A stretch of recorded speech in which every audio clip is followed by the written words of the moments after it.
Ayan mga kabrad, kinuha muna natin itong kulungan ng, ng ating alaga sa pinaglalagyan niya para linisin natin yung bahay ng ating alagang Snakey.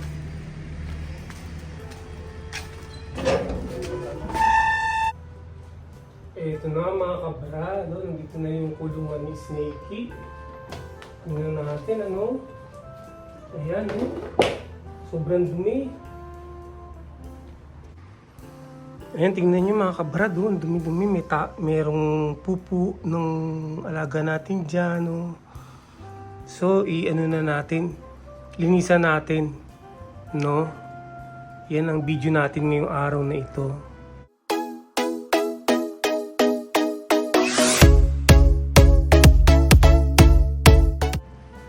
Tanggalin muna natin itong tubig.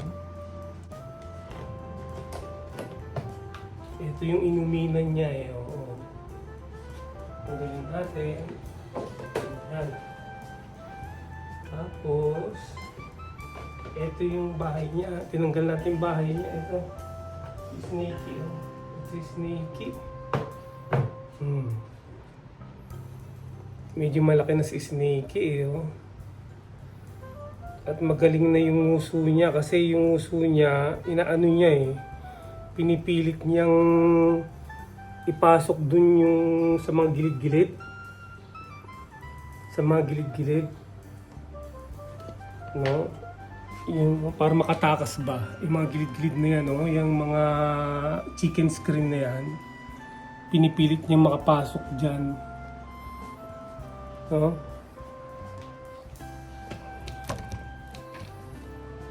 So lilinisin natin yung kulungan niya ngayon. Sa ngayon ay nagpapalit ng balat kaya medyo maitim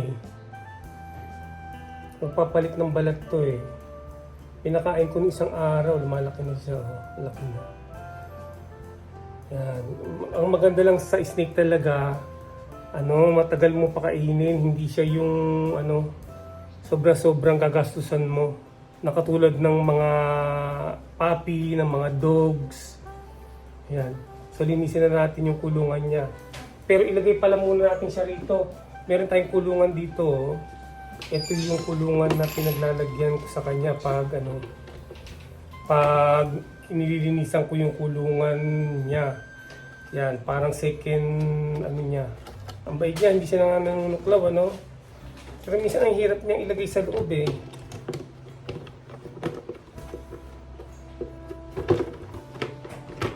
Yan, ilagay na natin. Ang ginagawa ko, nilalagyan ko ng tubig to. Nakikita niyo mayroong mga butas-butas dito yan, Papatuluan ko lang ng tubig yan para pumasok sa loob ng ng cage ni Snakey, yan Tingnan niyo, diretso yung tubig niya doon sa loob sa butas. May bang butas kasi yan para maligo siya. Once in a month naliligo yan Minsan ganyan, minsan madaming beses. Minsan once in every 2 weeks naliligo yan si Snakey. Ayan, konti lang, hindi natin dadamihan ng gusto yung tubig. Ngayon, tingnan ninyo. Ayan di ba? Nakikita naman yung tubig kung gaano karami Ayan andyan siya sa loob. Ayan Gapang-gapang siya sa loob Ang ganda nitong pangalawang kulungan niya habang ginagawa ko yung niya, yung bahay niya. Okay. Ito yung kulungan niya Tingnan niyo mga kabrado. Binutasan ko to. Tapos itinatawag ko lang na ganyan. Parang pumapasok siya dyan, yan. Kasi gustong-gusto niyang magtago. Nahiya siya. Ngayon tatanggalin natin itong mga papel. Itong mga papel na to,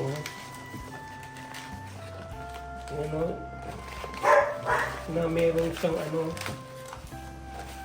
yung naiputan niya,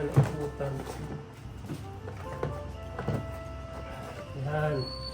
Lagay natin sa basurahan. Lagay natin sa basurahan. At ngayon, ito naka ano to eh. Ito naka fix kasi lalagyan ng ano yan eh. Lalagyan na ng inumin niya. Ito yan oh. Ito yan oh, to oh. Nilalagay ko dyan para hindi gumagalaw kasi itataog niya yan pag hindi naka-fix yan, nakatali yan. So tanggalin pa natin yung ibang mga ano bago natin linisan. Hugasan natin sa ano sa labas sa tubig. Ayan. Sige, hugasan na natin. Ayan, hugasan na natin yung kulungan niya para malinis. Ang kulungan is snaky. Ayan. Mabaho kasi ito pag matagal na hindi na lilinisan.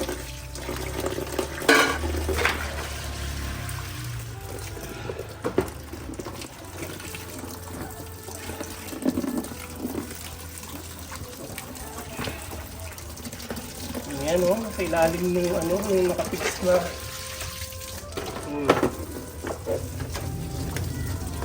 Ganyan lang naman. Huwag natin yung mga papel sa loob.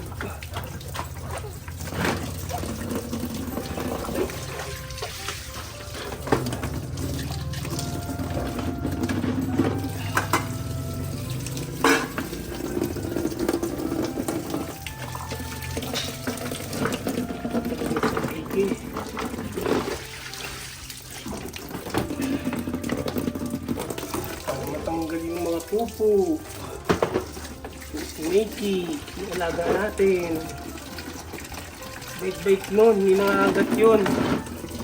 Maturuan na kasi eh. Basta maturuan mo na siya once, dire-diretso na yun, hindi na siya nangangagat.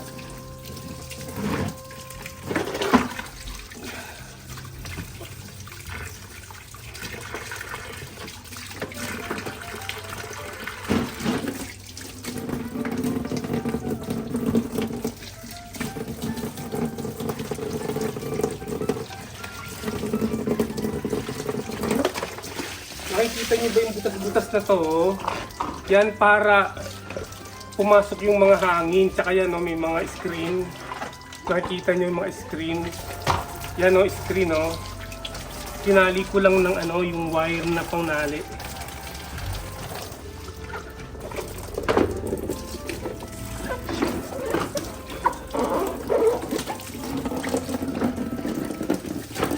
Yan, ayos na. So papatuyuin muna natin to bago natin lalagyan ng papel. Ay, palang ilalim. Anuhan natin, oh. Hugasan natin ilalim. Nakikita nyo ba tong ano na to? Parang ano to eh, parang daanan ng snake to. O kaya daanan ng pag naglalagay tayo ng daga. Diyan natin pinadadaan yung daga, no? Ginawa natin siya, improvised na kulungan talaga. Ayan, hugasan na rin natin.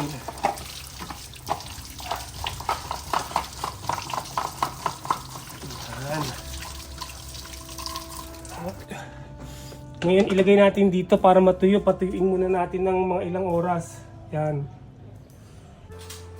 Ito na mga kabrad, matuyo-tuyo na ng konti after few hours. Ayan. So, pag nag-aalaga kayo ng mga serpent or snake, lalagyan nyo ng ng papag, ng papel sa lapag niya, doon sa pinagdadapaan ng alaga ninyo. Ito, meron tayong kartulina rito. Yan ang ilalagay natin. Ayan, lagyan na natin ng kartulina. Sukatin natin yung yung pinakasahig ng kulungan. At pinailalagay natin. Ito yung mga scratch lang ito na na papel lang na kartulina eh. So, pinagpilitan ko yan. Ito, pwede na siguro to. No, itutupi na lang natin yung sobra dito. Tupiin natin.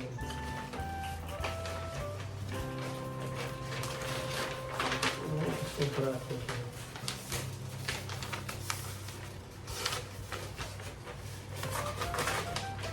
Tapos dito sobra.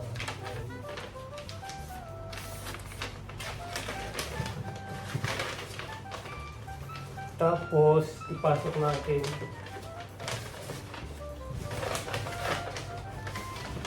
Pasok natin sa loob.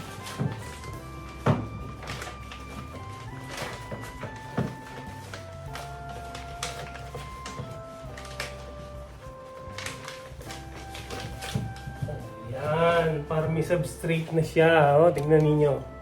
May substrate na siya, oh, substrate. Yung ano, yung papag niya. What I mean yung lapag niya merong papel. Then siya gagapang. Ilagay na natin itong bahay ni Snakey. Yan, tsaka yung tubig niya ilagay na natin. Tubig niya to, bago pa to eh. Tapos, si Snakey ito, oh. Nakapaligo na siya. Ayan, oh, nakapaligo na si Snakey, oh. Ayan, oh. So, babalik na natin siya rito, oh. Babalik na natin, oh. Ganda, ayan, oh. Mamaya papasok siya dyan sa loob.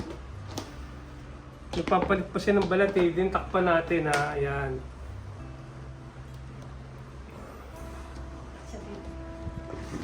Tignan ninyo mga kabrado. Tignan ninyo, ayun siya oh, sa loob oh. No? Pero buksan pa natin yung ano, yung takip niya. Ay pumapasok na siya sa loob oh. Oh, lalabas sana siya eh, kaya lang nakita niya ako eh. Pumasok na siya uli oh, pumasok na sa loob ng lungga niya oh. Ayan, oh, nakakatuwa ano? Alam niyo mga kabrad, dumalaki ng napakalaki ng mga sawang ganyan. No? Pero itong si Snakey, ano to eh, ikokontrolin natin yung paglaki niya para maging pet natin siya. Alam ko paano pag-control eh. No? Hindi tayo nakabili ng pagkain niya eh. Ito siya oh, tingnan natin. Oh, nandiyan siya. Ayan oh, balik natin. Yan. Tingnan niyo yung ano niya, oh, yung kanyang kulungan, ano? Ganyan lang siya, no? Nakakita na ba kayo ng snake na ano, maamo? 'Di ba? Tingnan niyo tong ano, oh, to yung pag nakakahuli ako ng daga dito ko pinadadaan yung daga eh. Diyan ko pinadadaan yung daga. Iniitsa ko diyan. O kaya ito yung kulungan niya na to. Yan o, yung ano niya na yan. Yung kulungan niya na yan. Lalagay ko dyan yung daga sa loob niyan. Tapos, pinapasok ko tong ano. To, di ba nakatakip na ganyan yan. Ipapasok ko ditong ganyan no, para pumasok yung daga dyan sa loob. Ganyan. Pag pumasok na yung daga sa loob dyan, ano na, tatanggalin ko din, bigla akong isasara. Tapos kakainin na ng Snakey, ganun. Pero hindi na natin pinapakain ng daga ngayon ng ating alaga. Ano na, mga manok na kasi yung mga chicken pala, mga chicks na maliliit kasi ano na siya, hindi na niya maliit na masyado sa kanya yung ano eh, yung dagang maliliit. Ayan. Oh. Tingnan niyo yung bahay niya, oh. May mga ano, bintana. May mga butas-butas ba, di ba? Butas-butas, oh. Para yung hangin makakapasok ng maganda. Oh. Butas-butas eh. Lalo na sa harapan eh. Tingnan mo. Oh. Ayan. Yan. Tapos ibabalik na natin ito sa pinaglalagyan sa kanya. Dun sa kabilang ano. Sa kaibigan natin. Doon ko pinalalagay ito eh. Buti naman ano. Pumapayag yung kaibigan natin na ilagay doon. So maraming salamat sa inyong panonood mga kabrada. Sa susunod, papakita ko sa inyo kung gaano nakalaki si Snakey.